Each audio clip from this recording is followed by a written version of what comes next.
Welcome to the second ZooCast UK, filled with news, views and information about UK zoos, safari parks, aquariums and other animal parks.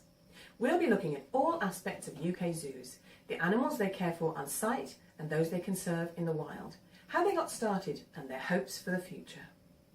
The Bristol Zoo Gorilla Sanctuary appeal we covered last time is off to a great start. And the baby cotton-top tamarin monkeys are now named thanks to the competition we mentioned, and they're now called Machu and Pichu. Our first story is about a baby who's thriving thanks to foster parents. Keepers noticed that an African penguin chick who had hatched 2 days later than its siblings was not putting weight on and weighed only 69 grams. Fearing for the chick's survival, they tried a novel strategy, placing the tiny chick into the empty eggshell of a couple whose egg had been infertile. By the next morning, the chick weighed over 100 grams, and after 3 days, its weight had increased to over 160 grams. It's early days, but the new family seem to have bonded. The chick is one of a colony of 52 African penguins at Bristol Zoo, including 10 youngsters that have been hatched in the past 4 months. Every one of them is important because in the wild, their numbers have suffered a dramatic fall. What a fantastic success story, and it's an important one, because in 1900 there were an estimated 2 million African penguins in the wild. Today there are less than 18,000. That's a drop of more than 97%. Our next story features a youngster whose life initially hung in the balance.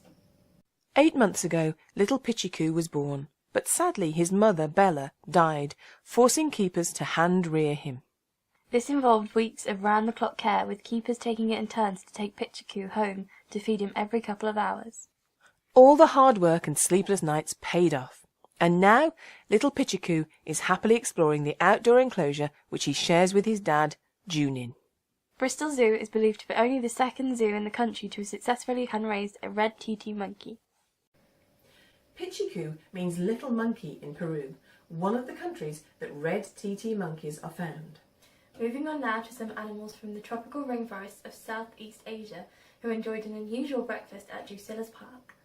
When you think of a healthy breakfast, a kebab probably isn't the first thing that springs to mind. But that's exactly what zookeepers at Drusillas Park have been serving up to their binturongs. We're not talking about a greasy doner though. These lovely animals have been feasting away on the much healthier vegetable kebabs. Head keeper Mark Kenwood said, "Delivering our animals meals in imaginative and unusual ways is part of the zoo's daily enrichment programme. This ensures they receive a varied and diverse diet, as well as encouraging them to think and work for their food as they would in the wild." Although they're not actually related to either species, binturongs are sometimes called bear cats. Another fun fact, apparently they smell very strongly of popcorn, but actually that aroma comes from the scent of their wee. And now, onto a dragon. The dragon was at London Zoo and he was celebrating his birthday. The reptile in question here is a Komodo dragon called Ganas, who turned 10 on the 3rd of February. Ganas celebrated his birthday by wolfing down a beef fillet, which had been gift-wrapped for the occasion.